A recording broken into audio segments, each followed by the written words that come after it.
স্বাধীনতার অর্ধশতক পার হয়ে গেল এখনো রয়ে গিয়ে কেঁচা রাস্তা, ফলে চরম দুর্ভোগ দিনহাটার মহেশখালীর শাপলাপুর ইউনিয়নের শত শত মানুষ। কক্সবাজার মহেশখালী উপজেলার শাপলাপুর ইউনিয়নের 1 নম্বর ওয়ার্ডের শেটমারা সাইনা মার্কেট পশ্চিমপাড়া এলাকার প্রায় 2 কিলোমিটার সড়ক এখনো কেঁচা রয়ে গিয়ে। দীর্ঘ 50 বছরে এই রাস্তাকে পাকা নোনে ভোগান্তির শেষ নাই স্থানীয় হলো। ইন্ডিয়া ফুড হদু দেখে না ইন্ডিয়া ফুড বেশি হালিয়ে লাঠি যাইতে অনর মাথার 2 টনের ফুড মোটরসাইকেলে যাইতে রাতি আর ইন্ডিয়া হালিয়ে মানুষ সরিয়ে রে রাতি আনার মধ্যে পোশাক আশাক বেশি নষ্ট গিয়ে সবসময় আষ্ট্রাত গরত এখন এবার সবসময় কি আর হাড়ো পানি থাকে আর পানি লাগলে এমনি যাতায়াত নিতে পারে স্কুল থেকে ফোয়া দিতে পারে মানুষের যাতায়াতের বেশি সমস্যা। সামান্য বৃষ্টিতেই এই রাস্তা কাদার পানিতে একাকার হয়ে যায়, সৃষ্টি হয় বড় বড় গর্ত। এতে মোটরসাইকেল, সাইকেল কিংবা ভ্যান চলাচল প্রায় অসম্ভব হয়ে পড়ে। সবচেয়ে বেশি দুর্ভোগ পড়ে শিক্ষার্থী, বয়স্ক মানুষ ও রুগী হল, এমনকি অ্যাম্বুলেন্স পর্যন্ত চলিত না পারে। এছাড়া বিকল্প হন সড়ক নতাহনে বাধ্য হয়ে এই কাদা পানি পার হয়ে চলাচল গরম করে এলাকাবাসীর।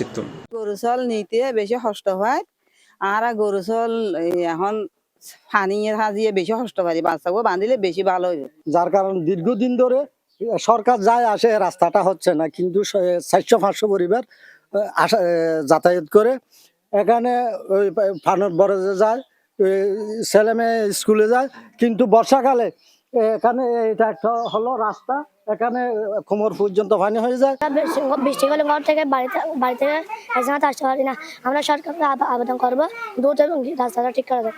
এই কি আল্লাহ দিলে 300-400 পরিবার আছে, এই বারিশাকালে যাইতে আসছে বেশি কষ্ট, মানে পানি বেশি জ্বর হইলে ছাত্রছাত্রী মাদ্রাসা জানিয়ে যখন জানিয়ে পারে, নামাজ পড়তে জানিয়ে পারে, তারা আবেদন দিয়েন সরকারের কাছে। আর যত দূর মানে লাশ থাকবো আর সরকারের কাছে চাই। স্থানীয় অভিযোগ, স্বাধীনতার আগতুনেই এই রাস্তাকে কেঁচা আছে। জনপ্রতিনিধি হলে বারবার আশ্বাস দিল এখন পর্যন্ত কোনো দৃশ্যমান উন্নতি নয়। বর্ষাকালে এই রাস্তা দিয়ে প্রসূতি মা কিংবা জরুরি রোগী হলে হাসপাতালে লয়ে যাবে সময় চরম ভোগান্তির শিকার করে বলে জানাই তারা। আর মা বোনদের কষ্টপার, ছোট ছোট প্রতিষ্ঠানের ছাত্র ছাত্রী অনেক কষ্টপার। ছাত্রী ছাত্রী মানে ফ্যান ভরিয়ে জানা জানিয়ে পারে, ফন্না ভরিয়ে পারে, খিলে জ্বর হইলে তো ডুবি যাগই, রাস্তার কোনো চিহ্ন না থাকে, মা বোনদের কষ্টপার বেশি।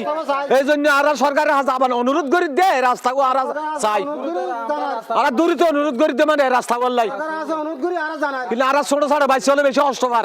লুট কিল্লা নরিন আর নজানি আর সরকারের কাছে আবেদন চাই যে মানুষ লুট আর গড়ি দিবে লাগে। 400-500 পরিবার পর্যন্ত আছে। আর কৃষক এটাই মানে কি প্রায় ফানর বড় করে এবং মানুষ যাতায়াত করে এই রাস্তা দিয়ে। এই রাস্তা মানে কি 1 কিলো সিনে পর্যন্ত মানে পানি হয়, বুঝছেন, মানুষ চলাফেরা করে নিতে পারে।